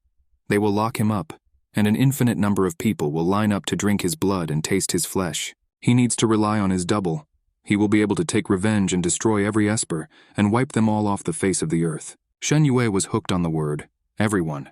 The double was never him, otherwise he would not have forgotten his words. Several years ago, he and Chun were present at a festival organized by the Cross Gang. An elderly gang member approached them and gave them his food. Chun asked how the man himself could manage without food. He replied that he was already old and did not eat much, and they would pay when they joined the Cross Gang. Shan Yue asked his friend if they could stay here. Chun replied no. He invited his friend to listen, and he heard the familiar screams of people who were being robbed and killed. Shan Yue said that the espers are to blame for the world being like this. Chun tossed the half-eaten bread on his hand and said that he was also an esper, if his friend suddenly forgot about it. Shan Yue recovered, everyone except his comrade. Chun looked thoughtfully at the sky. If there are parallel worlds in which people live who have no powers, does this mean that there are no bad people there? The food that Shan Yue holds in his hands was initially available to everyone, but now it has become the property of the gangs. The families of espers who supply food to the lands of the exiled also could not think that their good intentions would turn into evil. Shan Yue was firmly convinced that he would definitely not receive the body that the double was claiming. The bodies of two identical guys began to crack in another world. And in this world, Ji Chuan watched as his rival, who had previously been deeply knocked out, began to move. He stood up and told Liu Jichuan that they were not finished yet. Bursts of some kind of power enveloped him. Liu Jichuan burst out laughing. This is getting interesting. Meanwhile, the gates of the prefecture opened, and a group of children and teenagers with black rings came out to the lands of the exiled. In the ambulance, 2 paramedics reported that they had saved everyone, but the demon's injuries were much more serious than expected. Thus, no traces of the presence of other people were found in those places. Probably they have already gone to the lands of the exiled. One of the Muchins suggested that they would not be able to get there, and that the half-breeds would need to be sent away or intercepted. A group of children and teenagers pressed the opening of the gate. How long does it take for them to open? One of the guys guarding the exit from the gate began to think, are these all prisoners? He didn't know that there was a prison for black rings in the prefecture. One of the girls put a sword to his throat and asked what the guy was staring at. The girl opened her violet eyes wide and took control of the guard. His mask began to squeak disgustingly, and began to sparkle with multicolored lights. There was an explosion and the guy fell. The second guard tried to shoot at the girl, who was striking the fallen man, but the gun did not fire. The girl was interrupted by a tall guy. He told Thea to get down to business. The situation has changed. It is necessary for the two to return to the prefecture and intercept the special ones there who are heading to the lands of the exiled. Who will go there? Thea immediately went to the exit to the prefecture. Another teenager volunteered to go with her. He was covered in cuts, which he covered with bandages. The guys ran together, and the rest of the group went to the exit to the lands of the exiled. A guy with a golden ring was running around the prefecture, jumping from one building to another. He ran past the factory and had a long sword in his hands. Having reached the place, the guy carefully pulled out his sword and sheath. A boy with a cut face sat in a factory warehouse and drew something on the floor. Only an idiot would enter into an open fight with someone of a special rank. It would be too difficult to get out of it, and you might even die. He finished his drawing. The little man stood in the middle of the labyrinth. The boy drew the last line and the drawing lit up. At the same moment, a strong explosion shook the building. The guy with the sword also felt that the explosion was coming from underground. Workers at the factory listened to the shock. It's not like an earthquake. The building was definitely moving, and this caused panic. Everyone ran in all directions. The guy with the sword watches the movement of the building. The house drove towards where it stood, destroying everything in its path. He realized that they wanted to drive him into a trap, but he did not have time to play hide and seek. Green petals of power enveloped him, and he took off from the place where he had just stood. The boy with the cut face added a few strokes to his drawing. The enemy will not escape anywhere. The wall of the house moved and pushed the guy hanging in the air. He began to fall and landed exactly where he took off from. Elsewhere in the prefecture, on a bridge, a man was flying through the air on jet propulsion. His equipment was very powerful. Suddenly, the system issued a warning that the repulsors of the lower limbs were damaged, and an urgent landing was necessary. The man looked down from above. A small figure loomed on the bridge. Thea waved her hand and shouted for the robot to come down quickly. The man realized that none of his equipment was working. Near the sphere, Pai received a message from Chintan and replied to him to find a place where he could hide. It's okay, he doesn't need to come back. She took a hairpin out of her hair and noticed that it infuriated her to look up to others. She was addressing a group of guys who were sitting on the wall and looking at her with laughter. Smiling broadly at the guests, Pai asked which of them to kill first. Or do they want to die altogether? She will help them with this too. In response, she received bullying. Pai needed to stall for time until Shen Yue woke up.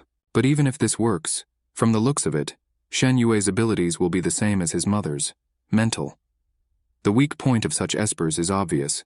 It was the same with Lady Wu Yue. If you really have to fight, then it's better for Pai and Liu Jichuan to do it, and let Shen Yue stand aside. Meanwhile, the group of arrivals was discussing that they had not been in the land of the exiled for so many years. But nothing had changed. It even got worse. The girl said that she did not understand the nostalgia for these places. She only had unpleasant memories. Pai noted that they were all wearing black collars. Her father was right. 14 years ago, in the house of the Pai clan, a girl was counting her battles and victories and thinking about whether to complicate the level of the simulation. The light was on in her father's office, and she went in to see her dad. He said that she should not train so much, she should rest. The girl made them tea, and she and her father sat down at the table. Pai asked, "Where are the great clans holding Lady Yue?" The father replied that he would also like to know. Sitting with my daughter and drinking tea, this happiness was given in exchange for Lady Wu Yue's freedom. He drew his daughter's attention to the video. She is familiar with the signs on the vehicles that the Pantheon uses for transportation. The girl replied that, apparently, the video was made in the lands of the exiled. The father confirmed that these were the lands of the exiled. Recently, the 8 great clans have been repeating their actions frequently. They constantly catch people with black rings. In almost 2 weeks, they kidnapped more than 1,000 people, most of them children. Pai was horrified by the number.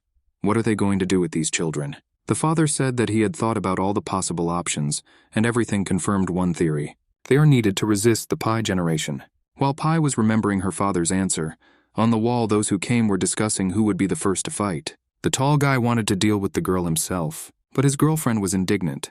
If Yao Guang goes first, it won't be fair. She doesn't want to watch that girl below quickly die a brutal death. Therefore, the girl with purple hair decided to go first herself and jump down from the wall. She will allow her rival to die gracefully. Pai suggested seeing who would die first and how beautiful it was. The rivals were approaching each other, and on the wall the guys were discussing that their targets, Liu Jichuan and Shen Yue, must have hidden in the sphere. Underpants. We need to smash this sphere and pull them out. Their leader replied that it was not worth it. Xiamei will do Pai Xinghuo. Then they will come out on their own. Yao Guang will take care of Shen Yue and the leader Liu Jichuan. He must finally find out who is stronger, this divine guy or they who have tasted God. In the sphere, Shen Yue understood that the double had almost taken over his body. But thanks to this, the guy now sees everything clearly. To Liu Jichuan's amazement, he slapped his hand on his cheek a couple of times, and he shouted for his opponent to attack. Now he won't miss a single blow. Jichuan attacked, but where the electric discharge hit, Shan Yue was no longer there. His strength alone was not enough to dodge all the enemy's attacks, but knowing in advance the trajectory of his attacks, he can change everything. His black-eyed counterpart was right. Shen Yue is just an ant. But let him not forget that if it weren't for the 18 years of despair in which he lived, the double would not have existed at all. The guy repelled Liu Jichuan's attacks. If we talk about survival, then the double definitely couldn't have done it better than the guy. He can't appear out of nowhere and just get rid of him. The attacks came one after another and Shen Yue fell once again. But also, this was the first time that someone other than Ah Chun took his side. At this time, the guy missed a strong blow from Jichuan, but he withstood all the attacks of a master of this level. Jichuan noted that Shen Yue had strange eyes. When he rushed to attack him, determined to show his double what he was capable of, he calculated the trajectory of Jichuan's blow, jumped away from where he was standing, and moved behind his opponent. He attacked him with force. The enemy barely managed to dodge, but Jichuan grabbed the guy's hand, and in a coup he threw him to the ground. Chains appeared out of thin air, with which Jichuan tied Shen Yue securely. Liu Jichuan said that the guy would not have been able to dodge if his abilities had not awakened. So Shen Yue can see the future. Outside the realm, Xiamei said that she wanted to ask Pai Xinghuo one question first. Their group was given 2 tasks. The first was to capture Shen Yue and the divine rank descendant, and the second was to kill Pai Xinghuo. Why would the 8 great clans kill someone of the highest rank? Besides, Pai Xinghuo is not special. She wears a measly silver collar. Is she an enemy or special for some other reason? At these words, Pai Xinghuo was engulfed in flames. A worthless silver collar? Xiamei realized that she had said something wrong, and at the same moment, a large tongue of flame attacked her. She barely managed to dodge. They were chatting so nicely, and this fool ruined the whole atmosphere. Pai was in turn surprised that she aimed straight at her opponent's head, but missed. She sent firebombs one after another at Xiamei, but she deftly dodged them. Silver needs to work on her accuracy. Nothing could prevent Xiamei from approaching the girl within striking distance, but Pai Xinghuo blocked it with her hand. Xiamei did not stop attacking the girl, but Pai Xinghuo managed to break free and break the distance. She in turn attacked her opponent with a fiery shot, and again the line flew past the target. Xiamei also managed to mock the girl. She understands that she experiences a feeling of inferiority, because in the eyes of golden rings, everyone else is squalor. Pai Xinghuo told her to shut up and struck her. Xiamei ducked under her hand with a laugh and went downstairs. At this time, Pai Xinghuo felt that someone took out a gun and aimed at her. She shouted that she didn't like people who attacked from behind. The audience had to remain spectators. An avalanche of fire closed the battlefield from the people sitting on the wall. The group leader laughed. It seems that Yao Guan has been exposed. Now they can't see anything because of the raging flames. Xiamei ran across the battlefield, pursued by fiery explosions. She moved close to Pai Xinghuo again. A wall of fire suddenly erupted at the spot where Pai Xinghuo was standing. Confused, Xiamei looked around, trying to figure out where the girl had gone. A fire flashed behind her, and Pai Xinghuo's voice asked if Xiamei had finished speaking her last words. Pai Xinghuo turned the hair clip in her hands and mentally asked Shen Yue for forgiveness. She would really like to stall for more time, but now she must end this fight as soon as possible. This girl got her. The flames behind Pai Xinghuo flared up more and more. Xiamei didn't have time to do anything. She could only watch as a terrible force flew at her. Pai Xinghuo asked her opponent how it felt to be defeated by a measly silver ring. But suddenly Xiamei burst out laughing. She had to admit that Pai was the best among the silver espers. She laughed, and the fire engulfed her more and more. The boy on the wall was worried about little sister Xiamei, and Yao Guang replied that there was nothing to worry about. This part of the battles was Xiamei's favorite. The group leader also said that there is nothing to worry about. This Pai Xinghuo is already a corpse. At the research center in cell 13 of the Western Bloc, the video surveillance systems failed. Several people went to see what happened there. They were told to be careful. This guy had already passed the transformation stage. 2 guards entered the box and approached the man lying on the bed. The man instantly jumped on one of the guards and grabbed his ear with his teeth. The second guard pulled out a gun and shot the boy. His body was taken to the crematorium to be burned. One of the crematorium workers noted with regret that for every 100 dead black rings, there is only one who has undergone transformation, but they killed him. His senior colleague said that this underground crematorium has been operating for a very long time. The furnaces have been burning for 10 years without stopping. Everyone here is fucking crazy. And the black rings are innocent souls. They believe that if they get the fate of an esper, then everything will work out. That they can escape from here. Get freedom. But black rings will always be black rings. Pai Xingwo stood in front of Xiamei, who was surrounded by fountains of flames gushing from the ground. Pai Xingwo suggested that the girl now use her abilities. Xiamei was surprised. Who said she didn't use them? A sharp pain pierced Pai Xingwo's shoulder. In an instant, this pain spread throughout the body. The girl could not stand and sank to her knees. The fire she kept going out went out. Panting heavily, Xiamei rose to her feet, and she approached her opponent. Now she was on her knees and could not get up. Now Pai Xingwo understood why Xiamei was so persistent in breaking the distance between them and touching her. Is this her ability?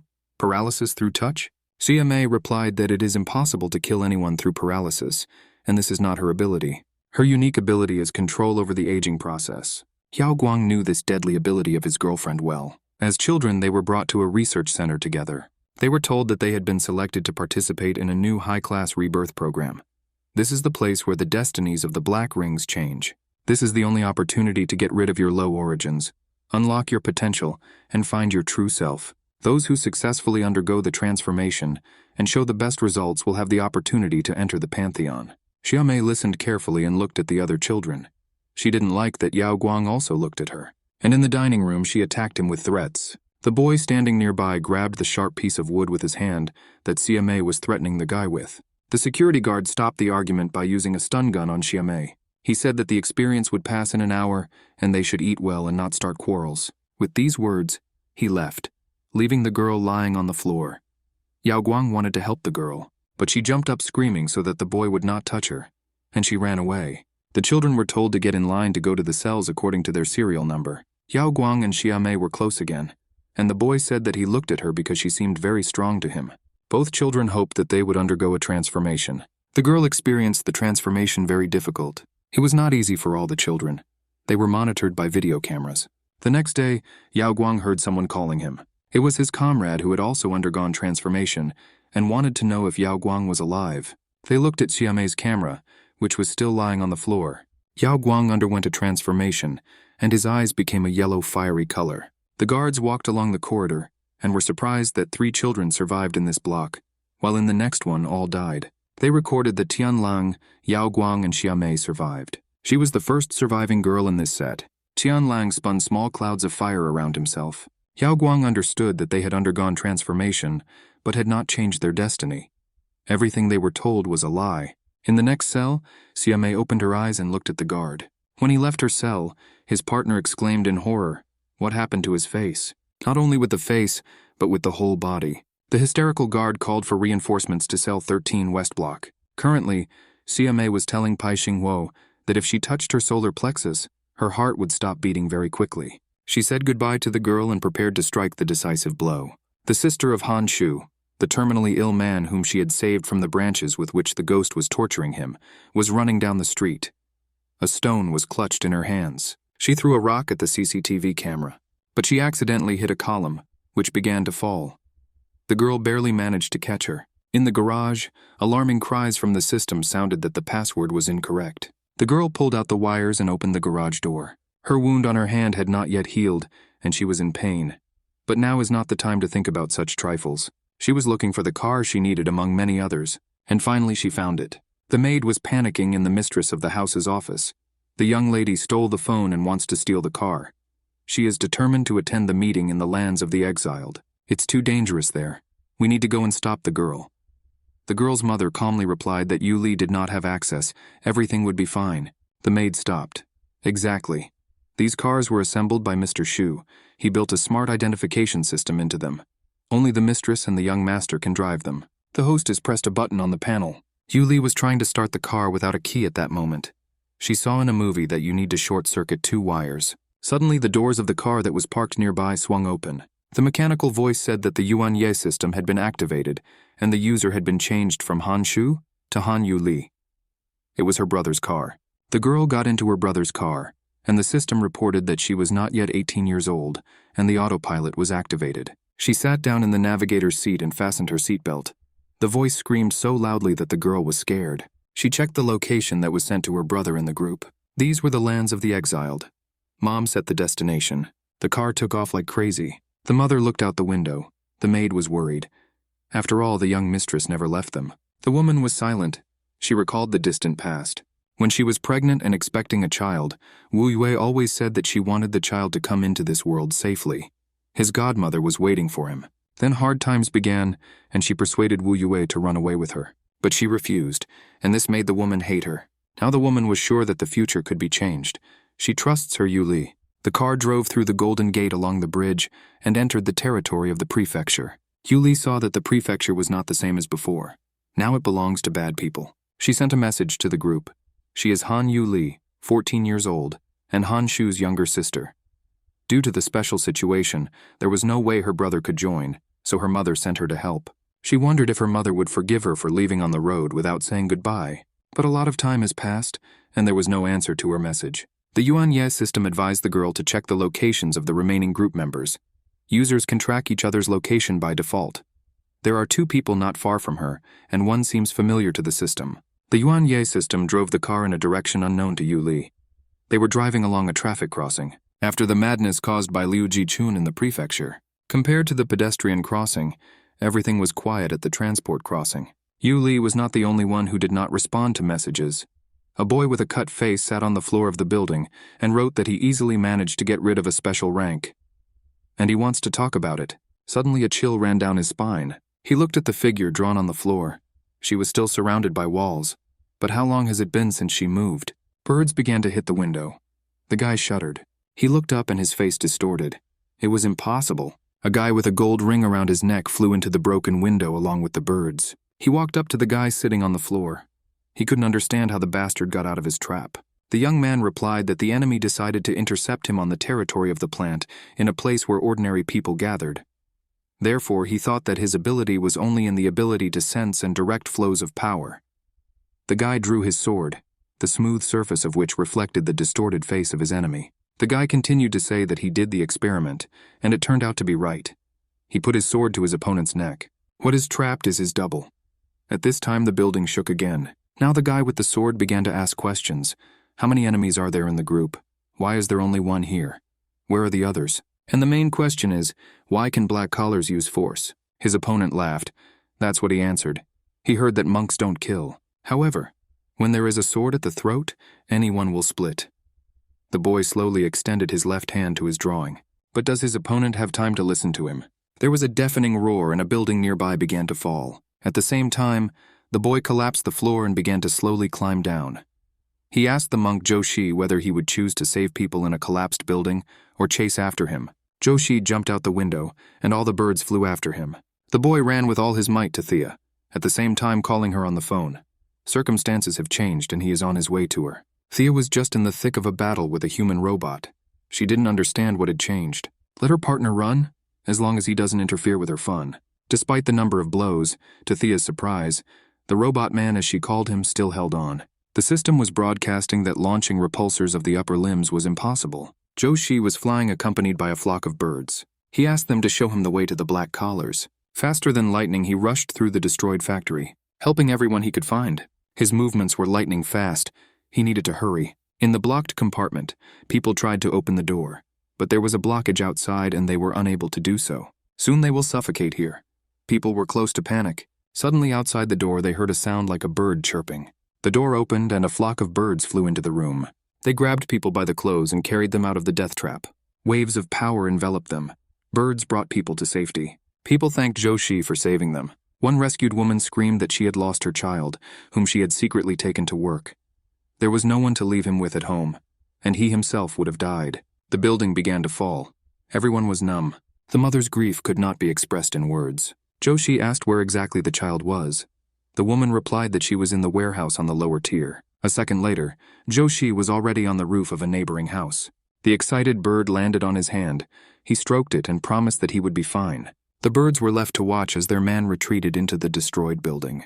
When he got there, the building collapsed completely. While Yuli was sending a chat message, Joshi's phone broke. The robot man had problems. Pai couldn't read the message, Zimei had her phone, and Shen Yue and Liu Jichuan fought in the sphere.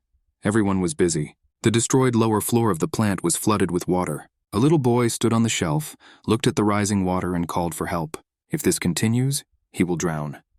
The boy decided to try to get out to the first floor and move towards the hole in the ceiling. He managed to grab the edge of the hole, but the concrete could not bear the child's weights, and part of the ceiling collapsed. The boy fell into the water. The water was cold. The boy choked and screamed. He called his mother. When it seemed all was over, Joshi managed to snatch the boy from the water. The child was already unconscious. Holding the boy tightly to himself, Joshi flew out of the dangerous place. On the roof, the woman stared at the broken factory building.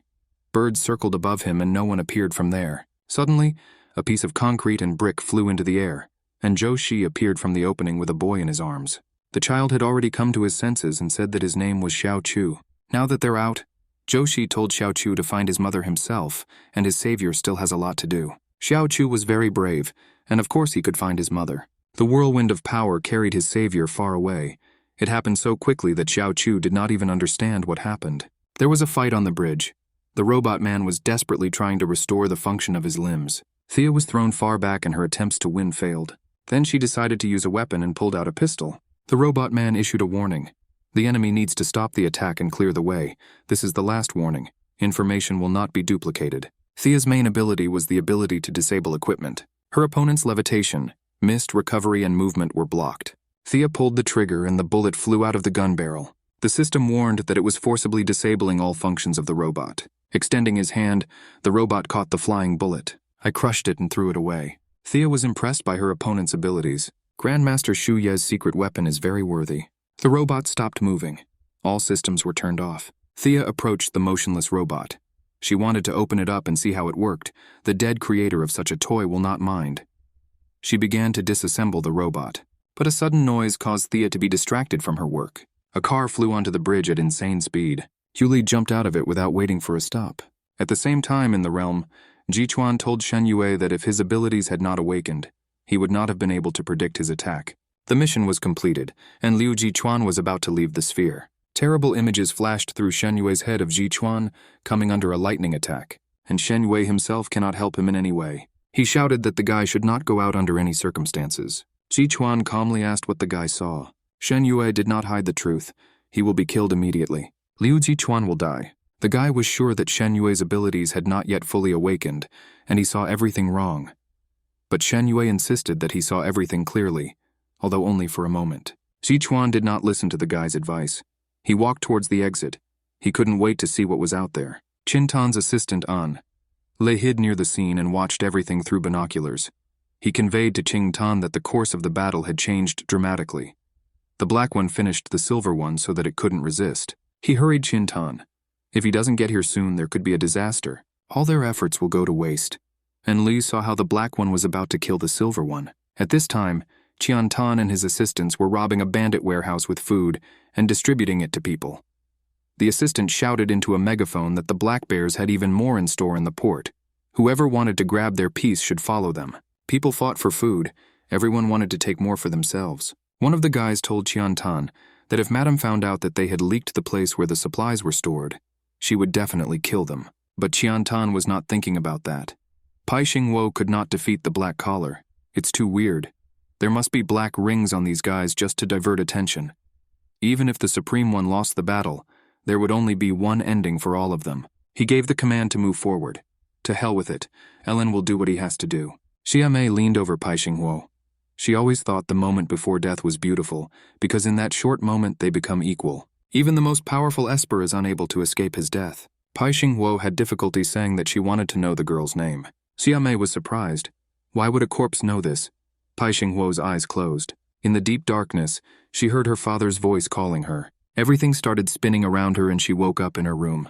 Her head and arm were bandaged. She decided that after death, it was unlikely that wounds would be bandaged. It seems she survived. She got out of bed and walked over to the table where her hair clips lay. They were broken in half. Cheerful voices sounded outside the window. They argued about who should fertilize the beds today, and simultaneously said that they were waiting for this girl to come to her senses. The man said that if the girl woke up alone, she would feel even more restless.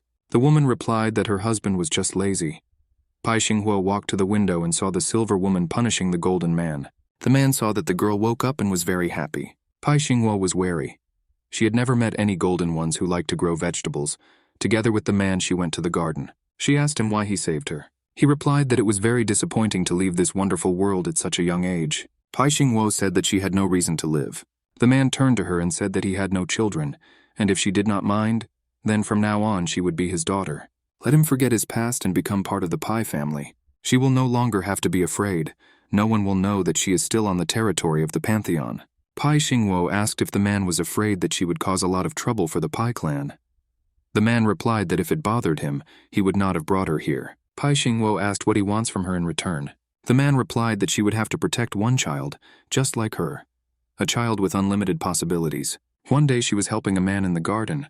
How I saw a fallen bird among the beds. The girl picked it up and saw that the bird was in great pain and was dying. The man took the bird from his daughter, and his hands lit up with warm fire. The girl was afraid that her dad wanted to fry the bird, but he laughed. Of course not.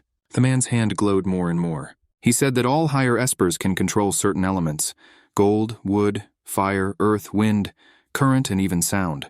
While he was saying this, the bird came to life and flapped its wings. The man asked Pai Xinghuo if she knew why only a few could achieve a special rank. He believes that the key to everything is understanding the dual nature of power.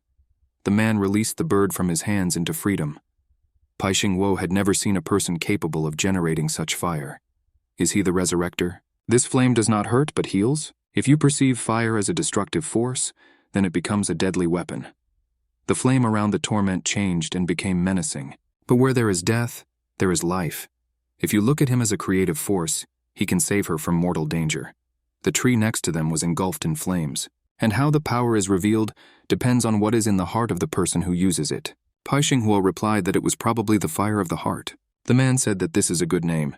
From now on, we will call the fire that way. Pai Xinghuo looked after the flying bird and thought that she too had received a chance for a second life. She wanted to learn everything and said she was ready to train. He and his father started training, but not everything worked out right away. Days and weeks passed. Pai Xinghuo was determined to learn. The training room was increasingly rocked by explosions. Finally, after many weeks, she was able to hold her flame in her hands. Pai grew and continued to train. Sometimes it almost ended in disaster, but she tried again and again to master the fire element.